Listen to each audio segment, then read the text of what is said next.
We're going to be starting the meetup now. So it's our Google Runs Design Sprints with Felix Wang. My name is Mark Garner. I am from the Design Sprint Academy, and I head up the communities and partnerships here. So the Design Sprint Academy, if you're not familiar with them, we've been pioneering sort of the design sprint process and been testing it and sort of improving that methodology and been using it in a lot of different innovation challenges. So this actual workshop here is part of the Design Sprint sort of community of practice, because what we want to do is provide an opportunity to build people's creative confidence and also to gain knowledge and understanding about Google Design Sprints. So today is going to be very much about sharing knowledge and also getting a chance for you to ask your questions. And we have also been supporting groups around the world, which is kind of interesting. I think that's why so many people, one of the reasons so many people are joining from different areas. Strangely enough, today, as of this call, we had 3,999 people in the groups that we're supporting. So if you happen to be in Aberdeen, London, Amsterdam, Berlin, Timisoara, Zurich, Dubai, Nairobi, or Chile, Costa Rica, Mexico, you can join one of the groups and make us up to 4,000. That'd be really cool. We do run also official Google Sprint chapters, both here in Berlin and in London. And that's where we run monthly sort of hands-on workshops and education events. That is when we're allowed to, of course. So right now, with this kind of the situation with the coronavirus, that's been something that we've kind of experimenting with some new formats, and this is one of them, a webinar. Very fortunate that at one of the recent meetups we ran in London, Felix Wang popped by and did an amazing Q&A session. So when I was thinking about doing a webinar, I thought, who better than to get Felix here? So this is Felix, interaction designer on the design relations team at Google, supporting design excellence with designers, developers, and building on Google's platform. He's passionate about design thinking, supporting the global UX community to effectively facilitate design sprints. So what I'm going to do is I am going to end there because you don't want to hear from me. You wanted to hear from Felix. So I'm going to escape this and head back to pass on to Felix. So we're going to find Felix. Where are you, Felix? I'm right here. Hello. Hello. I'm going to make you a host. You're now going to be the host. So you are the host. Does this give me superpowers? It does. You're now cool. Felix. It's like, I don't know, you can fix it, Felix. Alrighty. Yeah.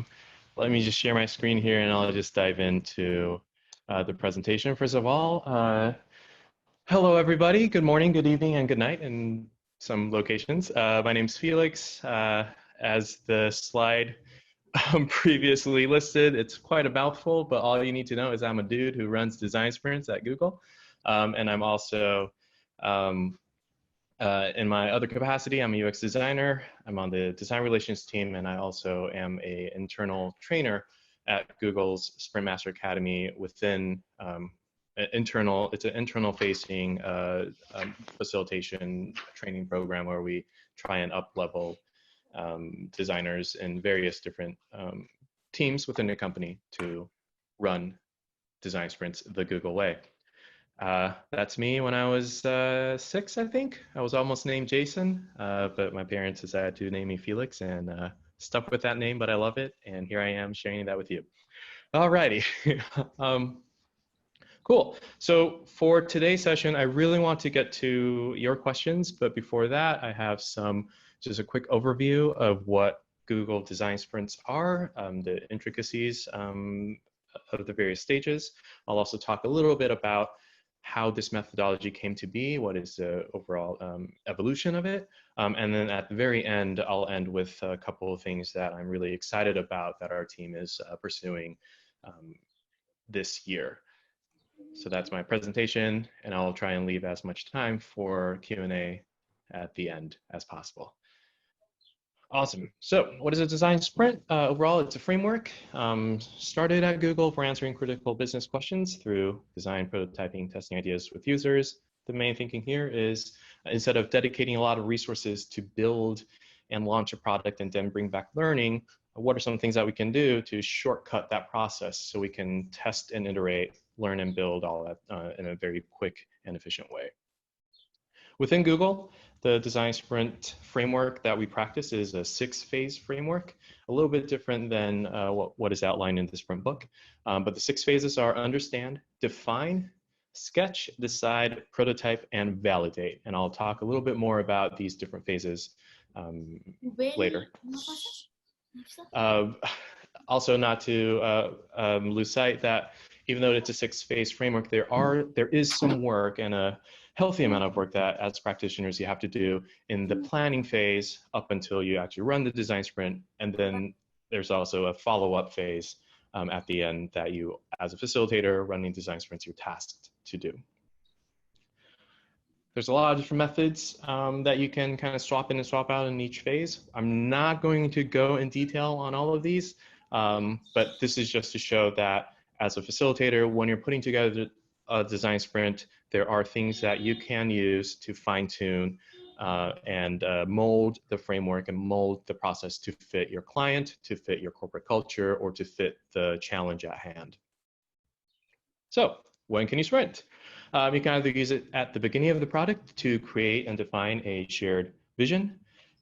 You might want to think about running a sprint if you've encountered any roadblocks in the product development cycle to kind of get people over the hump. Or at the end, or you might want to consider using a design sprint to just add speed to the product innovation process. So let's just get everybody all excited around an idea, and you can kind of push the process forward. But at its core, what we're trying to do is just making sure that when you're designing a product, you're bringing in perspectives from cross-functional perspectives. If you're a product manager or sales, you might be a little bit more concerned about what is profitable.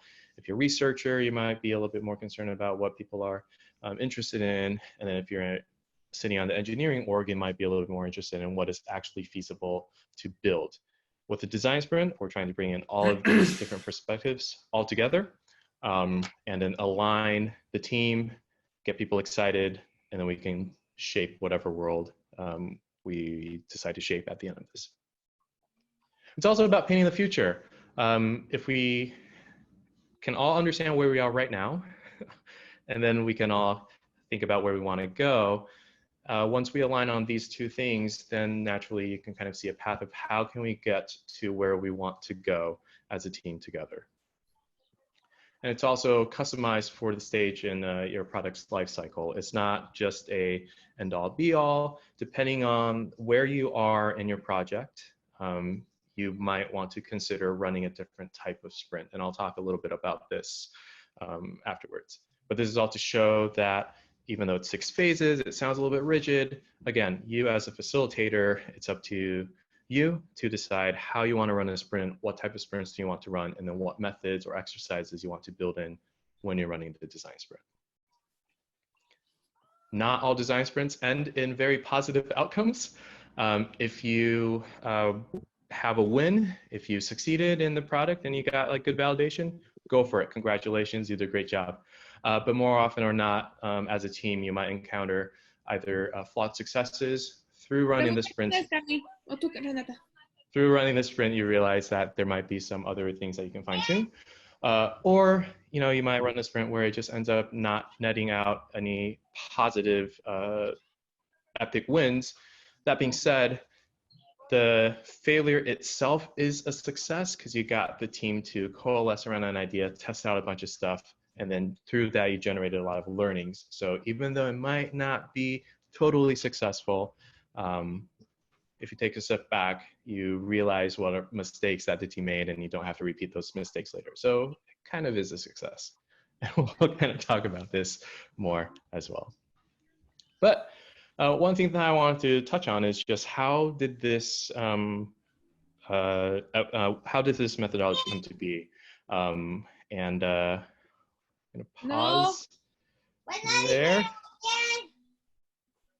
Okay, that did not sound like a question. I'm just gonna jump in. Cool. So the thing about design sprints is each area within the organization, we have a lot of different teams all trying to use this methodology in their own way. And then within each area, they optimize for their various needs. And I'll, afterwards, as an organization, we try to kind of find the common thread between all of these different methodologies or processes to create a cohesive, like canonical version of this. Tom Chi, who was a founder at, or one of the heads at Google X, he had a quote that really stuck with me. Smart people always come up with smart reasons for their guesses, but it doesn't mean that their guesses are not guesses. One of the things that design sprints we're trying to do is how can we efficiently learn within the organization and try and get the team to stop just sitting around and guessing, but actually start finding ways to validate those guesses, and then we can generate learnings, and then we can build from there. So at Google X, I don't know why there's a marker on the screen, but within Google X, their team is this ragtag bunch of folks who are doing some really future moonshot ideas. And they had the luxury of being really small, nimble teams. They had a flat bottoms-up culture, and then because all of their teams are organized around specific projects, they had the luxury and ability to clear calendars so they can quickly get a bunch of groups together, all working on the same idea, and then move on to the next mission. Google Ventures, GV for short, their model is a little bit more of an agency relationship where founders will come to the team, they'll test out some early stage ideas, and then with that, there was a culture very dependent on the founder. There is a culture around a single decider or a decider role, and then they're able to use that as a check on their sprint process. Ads and commerce is a huge team within Google. They have very established products where all of them are complex and data driven, very high risk if you were to make a mistake. And so for their team, when they're coming up with the design sprint process, they really heavily focus on experimentation and then also bringing in the engineering perspective because that all of their products are very high risk. And lastly, Corp Edge is a team within Google that works on internal facing software projects. At the time, they had very limited UX resources. It's a very engineering heavy culture, but they do have high access to users because all their software or the products they're developing are servicing Googlers who are already within the ecosystem, and then it's really easy to just grab someone to test. So they had very established co-creation models. A lot of the tools that they're designing are very complex, be it in finance, HR, legal tools. And because the team is very large with a lot of different projects and a lot of different stakeholders, the sprints that they run are super large by nature. So within the walls of Google, there are separate groups all coalescing around this idea of how can we inject innovation in a very short amount of time. And with that, we saw design sprints evolve over time, both within Google, starting from Google X and GV running their first sprints, all the way to outside of Google, where we started to see communities and companies adopting it in very interesting ways, which brings us here to today. Now, that was a lot of rambling, a lot of background setting up, but today what I want to share is kind of the canonical version of a Google design sprint, what were the common threads that we found, and then how we kind of created a final version where we can actually teach and start training people within the organization to adopt this for their own product teams. Which brings me to the method.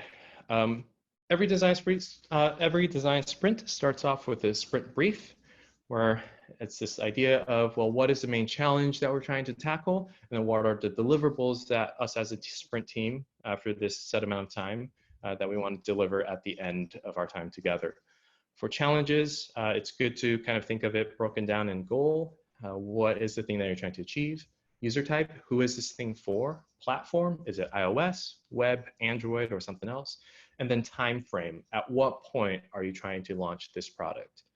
I personally put a lot of default on time frame, because based on how far in advance or how long of a runway you have, that can help you figure out, is this the fidelity of this sprint. If this is something that you're looking to launch next year, 2 years from now, it's a longer term vision, then you want to keep the fidelity a little bit more fuzzy when you're organizing the sprint.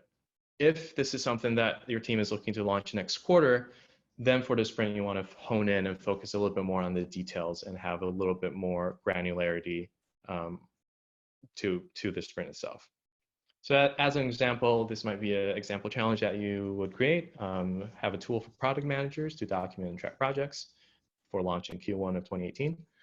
And then some example deliverables. It could be sketches and user journeys. It could be actual mocks. It could be like a functioning prototype. This is for you to decide when you're putting together a sprint.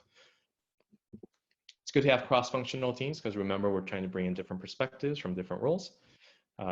Typically, we recommend teams of around 7. If you have larger teams, if you have to involve 20-something people, we still recommend you break it down into atoms of 8. So if you have like 24, then maybe break it up into 3 sprint teams when you're running this sprint. And now let's talk a little bit about the 6 phases. So the first phase is understand, where as a team, you unpack the problem and create a shared knowledge with different people from different perspectives. As you're approaching a problem, you might default or are more concerned about different aspects of it. Within the understand phase, it is the time where you just get everybody on the same page, create a shared understanding. This is what we all know right now. One popular method that you might know and love is how might we, where you write down insights on sticky notes, and then you group them together, and as a group, you can kind of take a step back and see where are our minds at. It's a technique for transferring pain points to opportunities, and there's a dark art to it that I won't go into too much detail, but the key is you want to make sure that it's not too broad, like how might we make people happy, and you don't want it to be too narrow. How might we make this button blue? You kind of want to find the in-between state where it's a vague enough snippet where you can generate a lot of different ideas based off of that. And afterwards, you share an affinity map, group things together, and then label them to have a good understanding of here's all the areas that our team is thinking about. Other methods you might want to do during this: user interviews, lightning talks, and then experience map or 6 thinking hats. These are all methods that you can use. It's basically generating shared understanding, common knowledge about the problem space. Define phase is the second one. Once you have a good understanding of what this space is, then as a team, you kind of want to talk about, well, what exactly are we trying to do? So the define phase is where you align the team on principles and scope out the ideal journey. You might want to do a user journey where you chart out in detail a specific journey or the overall journey, and create a map where we can chart that out. Other exercises that you might want to think about, design principles, where you set up front what are some things, guidelines that this product should have. You might want to define success metrics as a team. Well, how do we know if this is right or wrong? Value prop canvas, business model canvas. These are just all ways for you to kind of coalesce around and have a better understanding of what is the thing as a group we're trying to build.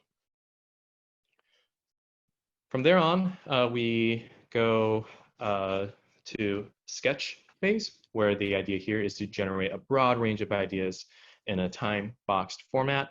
Crazy 8 sketching is something that you might be familiar with, where you just generate 8 ideas, eight ideas over 8 minutes, 1 idea per square. And the idea here is just to go for quantity. Don't worry about how detailed these solutions should be. It's just about generating rapidly generating ideas. Other things you might want to think about, perhaps a comparable problem where you look at how other industries are solving a similar problem. So if you're working in finance and you want people to build up good saving habits, maybe look at how fitness apps are approaching it and how do fitness apps get people into a workout habit, things like that. Boot up note-taking, where as a group you just sit back and look around the room and start taking notes about all the things that happened up until this point. Crazy 8 solution sketches. These are all ways that you can start sketching and generating ideas. Once you have a bunch of ideas, then you want to close it a little bit, where you then enter a phase called decide, where as a group you vote and you decide on what are the things you want to do and focus on to move on to the next phase when you go to prototyping. Some things that you might want to do: dot voting, decision matrix. But all of these, there are a lot of different methods out there, but essentially what you're trying to do in this phase is you have a bunch of ideas. How do we narrow it down?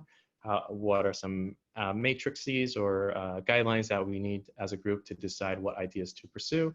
And then once you figure out what ideas you pursue, then you move on to the prototype phase, which basically what it is to create something real enough that you can start getting user feedback. Depending on the type of project you're doing, you might want to consider different types of prototyping methods. If it's a physical product, you can build something out of cardboard or mold it out of clay.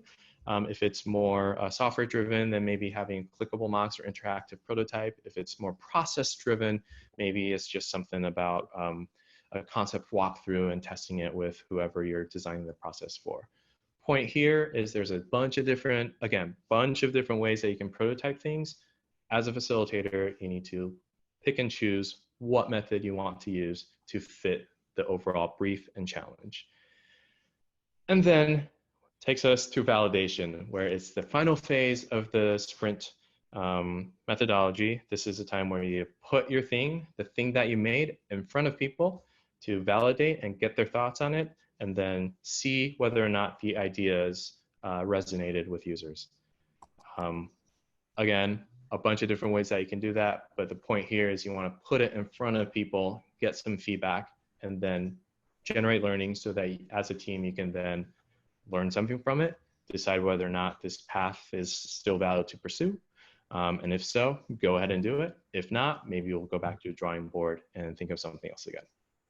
So that is a very, very, very quick overview of the 6 phases of the design sprint methodology that I really wanted to share with you today. Also, again, don't lose sight that it's not just what happens within the 6 phases. There's also a long planning period that you want to focus on to make sure that you have all the necessary ingredients to have a good outcome from the sprint. And then afterwards, there's a follow-up period where, based on the insights that you derived and achieved or generated from the sprint, as a facilitator, you want to make sure that you follow up with your client or your team to see if those action items are taken into action, or if there's any necessity to facilitate further sprints, so on and so forth. So that is the 6 phases. Son travail, elle est pourrie, hein. At the end, I just want to end on what are some things that I personally am excited about as a sprint practitioner, and then also being in my role where I'm trying to connect what are some teams doing within Google, and how can I share it with the broader community outside of Google so we can further adopt, adapt, and evolve this methodology. The first thing that I'm super excited about for this year is internally we're trying to develop a little bit more sprint models for different types of sprints. I think overall we're pretty familiar with the sprint methodology, but we're getting a lot of questions around, well, if I'm doing vision, how do I apply this process? If I'm working on a brand, is there a way that I can apply this process? And so on my team, we're trying to come up with agendas or ways or materials to help you build a specific sprint around a specific problem space. And so hopefully we have something a little bit more to share later this year. With the whole world going on, we're running into some roadblocks, but I'm hoping to have good materials to share later. The second thing I'm really excited about is to provide more resources to up-level people's skills when you're facilitating sprints. One thing I want to plug is the designssprintkit.withgoogle.com.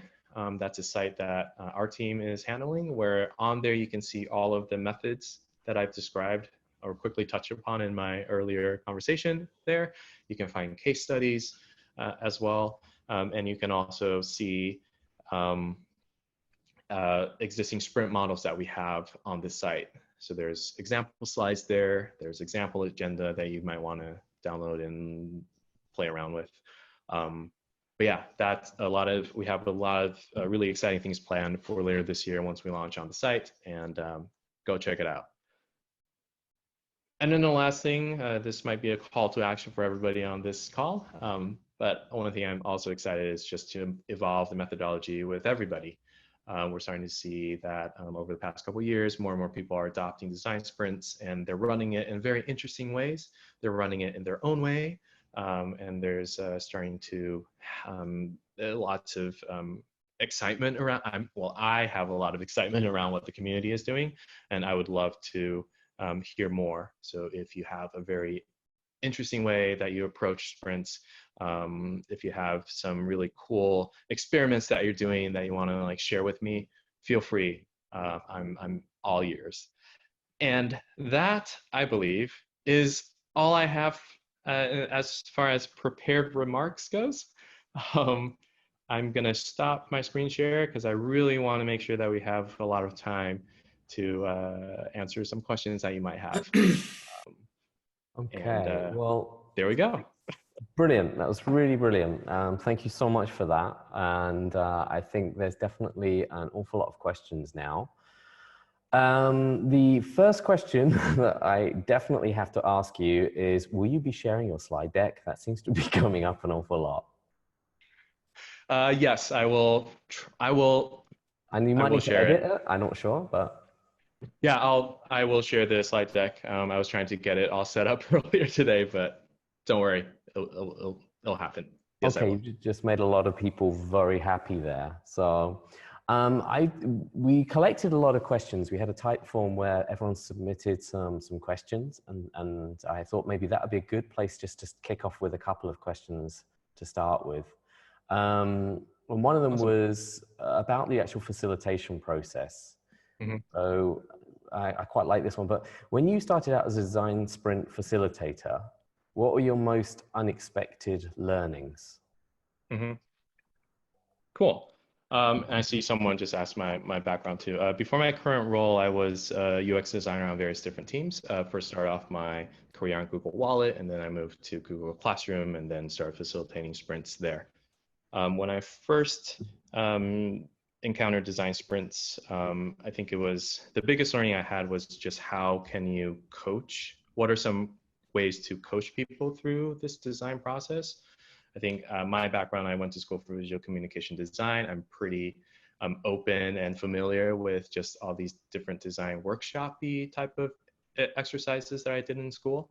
But in a more professional setting, I realized that not everybody is familiar with rapid idea generation or open to critique even. And so as a facilitator, it was really interesting for me to figure out what are some ways to introduce those concepts to people who might be a little bit more hesitant in a set amount of time. And so that was one thing that I had to build up over time. Okay. So I mean, and moving along, this is another question that was asked, and we're definitely following the feed and things like this, mm-hmm. which is, again, these facilitation skills. You said about running them with the multidisciplinary team. Mm-hmm. So someone's question was, running a design sprint, how do you unlock a team when you get them to say to them, can you sketch your solution? And they say, but I'm not a designer. Great question. It's not uncommon, but I'll answer it in a very broad. I'll take a step back and just answer it a little bit more big picture. As a facilitator, think of yourself as like the host of this party, right? Of course, you want to open it up to everybody and try and make people comfortable. But at the end of the day, you're the host, so you have like special abilities to get people to do things. And so if you run into people who are a little bit hesitant, of course, be a little bit encouraging, right? Like, don't worry, we're all doing this together, have some trust in the process, things will work itself out. But if you face hesitancy at the very end, you have this like superpower where, you know what, just don't worry about it, try and draw stuff. If you can't draw things, then just write it down. Like the point is to get people making things, to get people generating things within their own comfort zone. So don't be hesitant to like whip out your facilitator card and just tell people what they need to do if it really comes to that. There was a question from SMS who said, and I think this is something you talked about the planning phase when you're getting started. And the question was, what goes into that planning phase? Because I think you talked about obviously preparing the team, but what goes into planning phase, I found out that people go blank when you bring them in. How do you prepare and set expectations? So I think there's a couple of different things there, actually. There's the planning phase, but also expectation. Yeah, cool. There's a lot of things that you should do within a planning phase, and I'm sorry I didn't really go into detail just for today. Maybe in a future session we can talk about it a little bit more. But when you're putting together the sprint, there's a couple areas that you as a facilitator you want to do. One, you want to do your research to see what are some approaches that the team has done and followed in the past, and any potential obstacles or any obstacles that they encounter. Just kind of get a history of the problem space. The second thing you want to do is do your stakeholder interview to see, well, the sponsors of these projects, what are they thinking? How do they feel about this product? Do they have any hopes and dreams that they want to achieve through this design sprint? So as a facilitator, you can kind of have a vague sense of what's happening there. Select the participants, making sure that you have a good balance of the different perspectives from different job titles, from different categories. And then problem framing, making sure that the problem that the team is interested in pursuing is an actual problem and not just a creative brief that the team is trying to handle and deliver. And so basically, you kind of want to make sure that you understand all the parameters that you're dealing with before you set out to run this sprint. So that's like the first half of the question. There was a second half of the question that as I'm answering, I realized I forgot. Well, no, the parameters and setting everything up, I think, is something we're huge fans of at the Design Sprint Academy. Problem framing is been a big area that's solved so many problems in design sprints. But I think the other part of the question was just about the getting people setting their, getting the right mindsets and stuff like that. Lots of things there. I won't dive into too much, but I think the key is just you don't want to, I try not to promise that at the end of this sprint, there is something like, once we run this sprint, all your problems will be solved. Because I think often if you overpromise that at the end there's something concrete that the team can achieve, you're kind of boxing yourself in a corner where you don't allow the team to have any efficient failures. And then if you end up in that mind space, then you might add unneeded pressure to deliver something quasi-polished at the end. And so my biggest tip there is just to make sure that when you're setting up expectations, make sure that you communicate that sometimes sprints don't succeed, but even if they don't succeed, they still succeed in some other ways, because you now know what paths not to pursue, which in itself helps you triangulate what paths to pursue. It's kind of a weird Jedi mind trick flipping thing. Well, I think that was great, I suppose. And one thing was another question here that someone asked, which I think is really interesting, because it is Google, and Google is very much about measuring things. How can you measure success when you're using this method? I mean, how do you measure the success of a design sprint? That is a great question. That we're trying to develop metrics to measure this, specifically the efficacy and the success of the design sprint itself as a methodology. So on the design sprint level, I don't really have a good answer yet because we're still trying to kind of wrap our brains around that. But for when you're running a sprint and you're defining the success for the, not design sprints out of category, but the actual design sprint you're running, that conversation is one to be had with the sponsors of the sprint and then with the team itself. And so as a team during the design sprint, you should all kind of decide and have a conversation about, okay, when we test this thing, how do we know it's good enough? And then based on that, there's your answer. Hopefully that makes sense. No, okay. So talking, that was obviously looking at the benefits or being able to judge the value of it. So I think Philip just asked, and it's a sort of similar question, because if we can generate what the benefit is, how do we actually pitch that benefit of this methodology within a company? Now, that's, I think, what a lot of people would like to know. How can I get this bought in? What do you have any, I mean, any advice on that one? I mean, I'm speaking in a position of luxury because Design Sprint is a very established way of working within Google. But the road where how we got there, I could shed a little bit light on that. Part of it is just sharing any case studies. You know, qualitatively, here's some similar things that people have done in the past that yielded good results. Or any sprints that you've personally facilitated in the past. How many ideas did you generate? How many, you know, the overall satisfaction of the group is something that I see a lot of facilitators cite. And then there's some like math you can do. Like if we tried out 30 ideas generated within like X amount of days, that means we save the company overall however many hours, and then hours translate to money. So that's something else that I've seen people done in the past. But yeah, I fully recognize that within Google, we have the luxury of it being a tried and true method from team to team. And so as far as selling that, I don't really have a good answer. So apologies for that. Yeah, I think the only one we can give, there's a couple of methods. Definitely try and get someone senior to buy in. If you can convince someone senior top down, that's a great way of getting it done.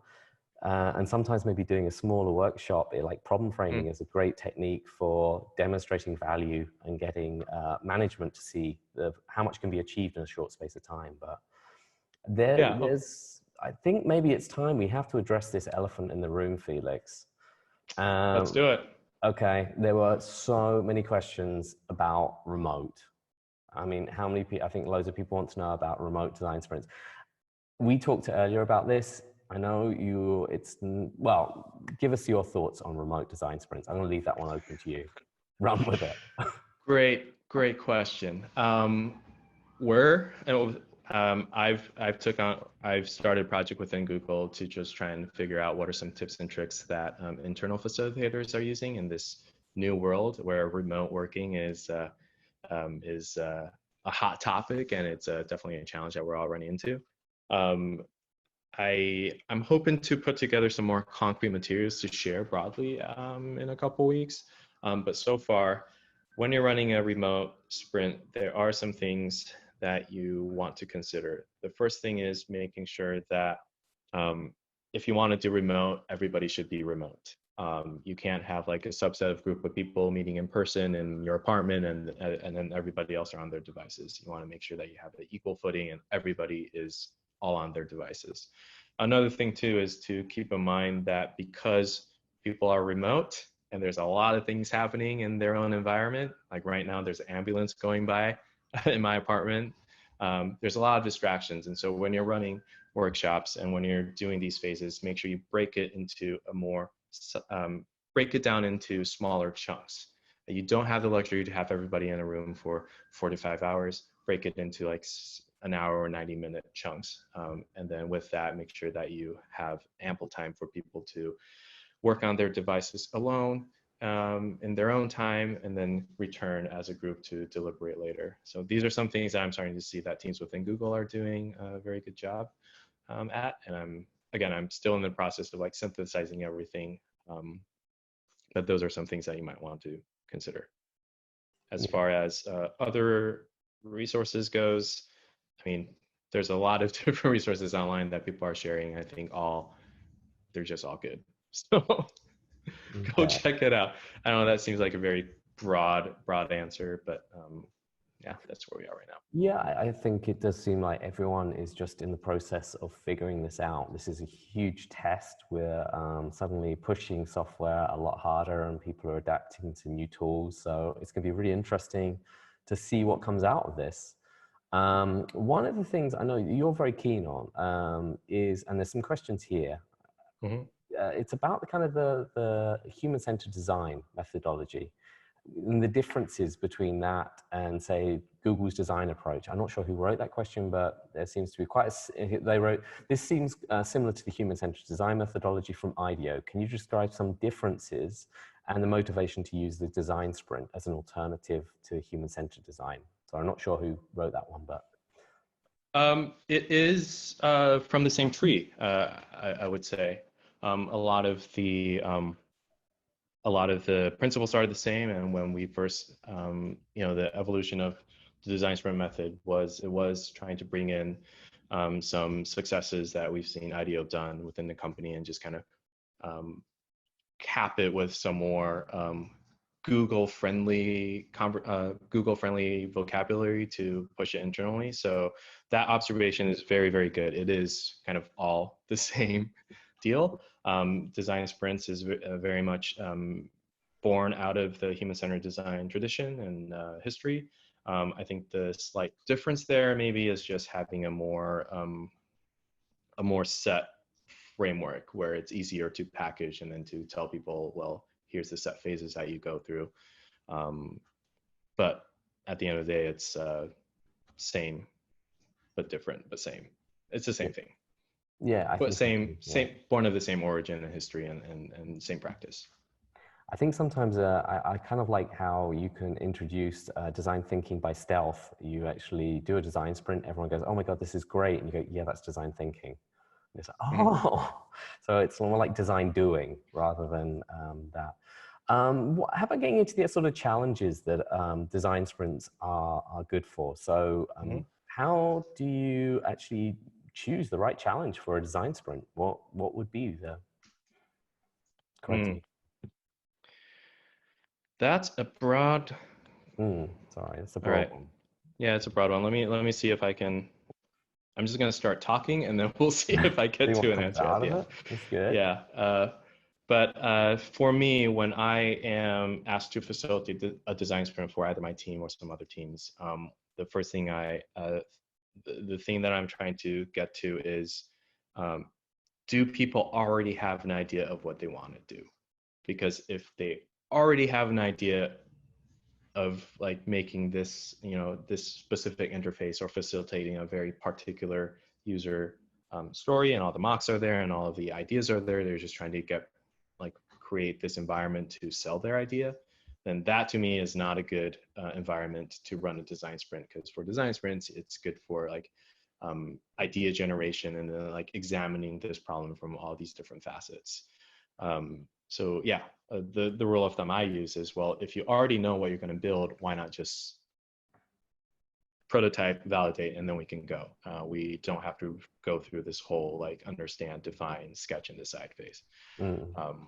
If it's a little bit more broader, if you have just a very pie in the sky, very broad challenge, those tend to be a funner design sprints for me, because through my prior planning work, I can kind of chisel it down a little bit and then maybe bring a little bit more focus on what the actual challenge should be. I know I'm talking very hand wavy and I'm literally waving my hands, but that's my answer. I think another thing too is the more design sprints you facilitate as an organization or as a personal facilitator, the more you can kind of figure out, well, okay, point is, you got to try it on for size. Just go out and facilitate, and at some point you can have a good understanding of what makes a good challenge. Okay. That's, I think that was a good hand wavy description of things. I think you did a good job of that, of thinking on the go. This one was about the differences that you would take during the differences between doing a digital and a hardware product. We did talk about that, and I think you had some resources for people trying to do hardware rather than digital products. Yeah. Before this call, we were having a conversation about that. I think the process, you can still very much follow the phases. The difference there, though, is maybe thinking a little bit more about how can you actually prototype this hardware product. I've seen hardware teams within Google where they either use cardboard to actually build something, or using Play-Doh or clay to shape things. So yeah, I think the difference between software and hardware is maybe more in the prototyping phase. If it is something that form factor is very important, then you want to make sure that you have the prototyping materials to actually create some form factor that you can then bring out and validate. Whereas software, it's a little bit easier that way. That's brilliant. Thank you. Great answer. Now, I see Attila has just asked something which also came up an awful lot, which is, he just asked, can you please give some examples of design sprints for Scrum projects? I mean, I think the general thing was, how do we apply this within our agile development process? A lot of people are asking things like that. Can you give me a little bit more? So, okay, so we've got an agile team. They're already running an agile process, but they now want to sort of introduce design sprints into there. What steps would you expect them to take? I hope that's right, Attila. I mean, you can correct me if not. I see you're still in the chat. Well, to be honest, I don't really have a whole lot of experience in like the agile framework, so I don't want to give like very bad advice. So I'm gonna take a pass on this question, and I'll think about it a little bit more then come back at you at a different time. Okay, I think we definitely got some stuff that we can send to you, Attila, if you get in touch. So, one thing that a lot of people seem to want to know is how often are you running design sprints? When do these come up? There's not a set cadence. Sorry, that was like a long, depressing sigh. There isn't like a set cadence. I think depending on the season, you see different types of design sprints pop out. Earlier this year, you see a lot of more vision-y sprint requests where teams are trying to figure out, well, what is the ultimate vision we're trying to drive towards? What are some broader themes that I want to scope out for the year 2020? So there's that. And then during the product development process, when you can either, again, I was mentioning in my slides, you can either use it for kicking off a process, or if you encounter a roadblock, use that, or like sometimes you just feel like there's a lot of opinions or different points of views that you just want to have some time to align and get everybody on the same page. So yeah, I don't really think there's a set cadence. I know that some teams actually use it as a way to define their KPIs for the quarter. And I've also seen teams that are just using it a little bit more casually. They just use it whenever they want. For my own personal experience, being on the Wallet team and then Google Classroom, it was more at the beginning of a project. Before we start defining the feature, we would run a sprint to align all of that. So yeah, it depends. That's all. That's a very long way to say it depends from team to team. Yep. No, I think obviously it is how long is a piece of string? They're all different ultimately. Let's have a quick look. We've got so many questions here. We have got ones also. What's the difference between these different sprint methodologies? You mentioned them earlier. What are the main differences you're finding within those when you're running those sprint methodologies? You talked about a vision sprint and yeah, I think so far the sprint process that I went over is very rooted in just product sprints, right? Like we have something that we want to push out and test and iterate with people. When it comes to these different types of sprints, the difference I see is in the more so in the prototyping phase and validation phase that you might want to make some adjustments.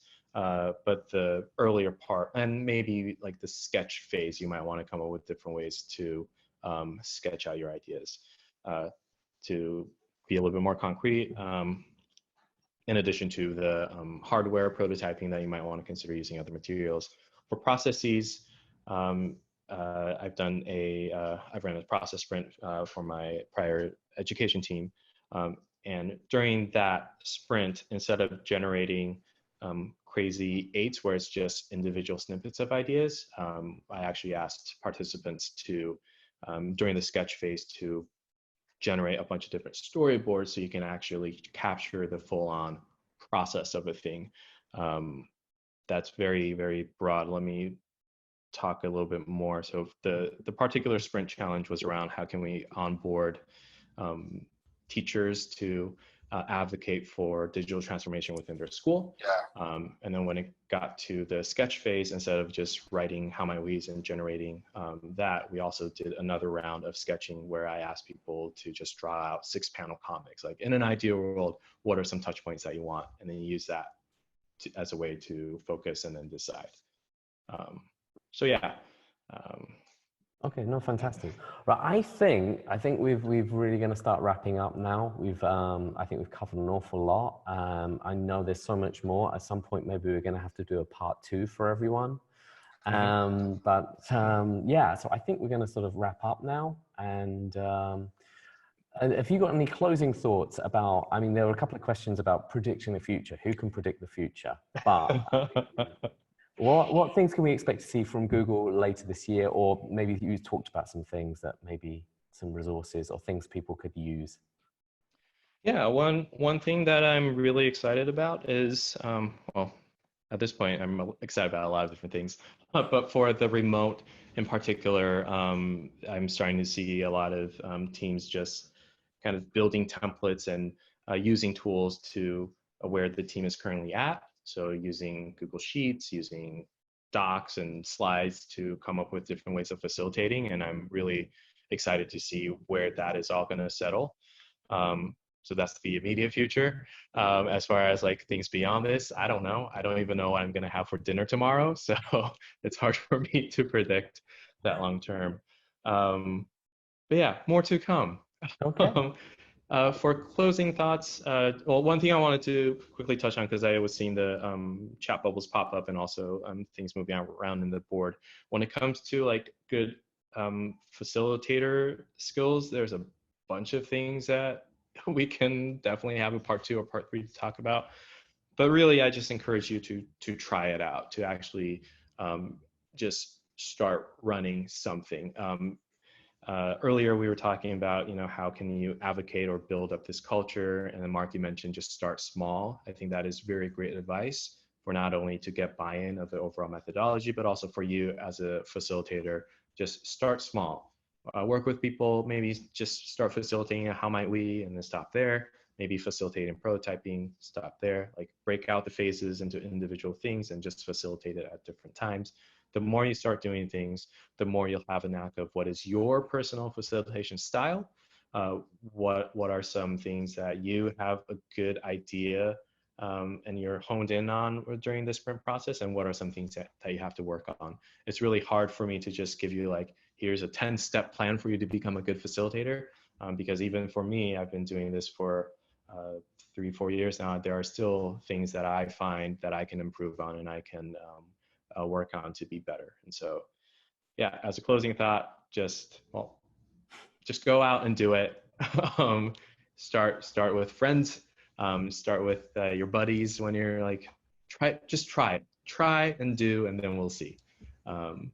Great advice. Although I will put a caveat there. Don't just go out and do it. You have to stay in and do it because of COVID-19. But yes. soon enough, we're going to get out and do it. Thank you so much for everyone for joining us from all over the world. It's been a very interesting experiment for us as well. If you liked it, please let us know. We'd love to put on some more. Definitely, maybe we have a part 2 on facilitation skills with Felix, who knows? But yeah, just let us know, put something down on social media, drop us a note on email or on Instagram or anything like that to let us know, and maybe we'll put on a few more of these. So thank you very much, and we look forward to seeing you again soon, hopefully. Thanks, Felix. Thank you all. Thanks all. Okay, bye-bye. Bye. Thank you. Bye. Ciao. Bye-bye. Thanks. Thanks. Bye-bye, guys. Bye. Bye, everyone. Bye. Thanks, Felix. Bye-bye. Bye, everyone. Have a nice. Is everybody saying bye? Bye. Harry. This is fun. It's like it. Just keep going. Ciao. Yes, keep Changing your languages. Hi, Kwaheri. Ciao, ciao. Good session, Mark. Thank you. Okay, guys, I'm going to wrap this one up. It was a pleasure, and we look forward to seeing you. Okay. Ja, vielen Dank. Bye. Bye. Bye, John. Bye.